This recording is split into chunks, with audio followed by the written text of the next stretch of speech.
আসসালামু আলাইকুম সবাইকে। আমি শখের গল্প থেকে সাদিয়া বলছি।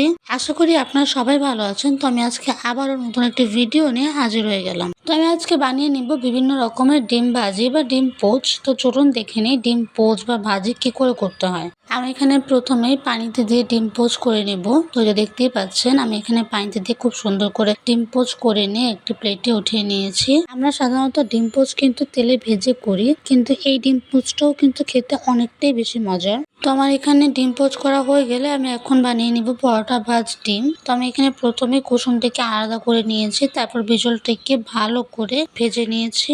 তো আমার এখানে সাদা অংশটি ভালো করে ভাজা হয়ে গেলে তারপর দিয়ে দিব কুসুমটি দিয়ে দেওয়ার পর পরোটার মতো করে আমরা এটিকে ভালো করে ভাজ করে নিব। তারপর এটিকে এপিট ওপিট ভালো করে আমরা ভেজে নিব। আমার এখানে ভালো করে ভাজা হয়ে গিয়েছে, আমি এখন এটিকে নামিয়ে নিব। পরোটা ভাজ ডিম ভাজা হয়ে গেলে আমি এখন বানিয়ে নেব ডিমের ঝুরি ভাজা, তাও পেঁয়াজ, কাঁচামরিচ আর টমেটো দিয়ে। তো এই যে দেখতেই পাচ্ছেন আমি এখানে প্রথমে এক এক করে কড়াইয়ের মধ্যে পেঁয়াজ কুচি, তারপর হচ্ছে কাঁচামরিচ কুচি, তারপর হচ্ছে টমেটো কুচি দিয়ে দিয়েছি। টমেটো কুচি দিয়ে দেওয়া হয়ে গেলে আমি এখন ডিমটাকে ভালো করে ফেটিয়ে নিয়ে এটিকে দিয়ে দিব।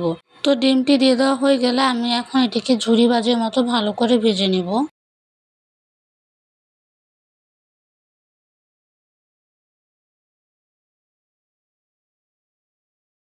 তো এই তো দেখতেই পাচ্ছেন আমার এখানে ডিমের ঝুরি ভাজি কতটা সুন্দর করে ভাজা হয়ে গিয়েছে। আমি এখন এটিকে একটি প্লেটের মধ্যে নামিয়ে নিব। তো আমি এখন বানিয়ে নিব হচ্ছে ডিমের পাটি ভাজি, যেটা আপনারা সবাই জানেন যে কি করে বানাতে হয়, তাই আমি আর খুব একটা বিস্তারিত দেখাইনি। তো আমার এখানে ডিমের পাটি ভাজি করা হয়ে গেলে আমি এখন বানিয়ে নিব ডিম পোচ। পোচ তো আপনারা সবাই জানেন যে কি করে ভেজে নিতে হয়। তো এই তো দেখতেই পাচ্ছেন আমার এখানে 5 রকমের ডিম ভাজা হয়ে গিয়েছে। যারা ডিম খেতে খুবই পছন্দ করেন বা একদমই পছন্দ করেন না, তারা কিন্তু এটি অবশ্যই ট্রাই করবেন। আশা করি আপনাদের এটি ভালো লাগবে। আর ভিডিওটি ভালো লাগলে লাইক শেয়ার কমেন্ট করবেন। আর ঠিক এরকম নতুন নতুন ভিডিও পেতে আমার চ্যানেলটি সাবস্ক্রাইব করবেন আর আমার পাশে থাকবেন। আল্লাহ হাফেজ সবাইকে।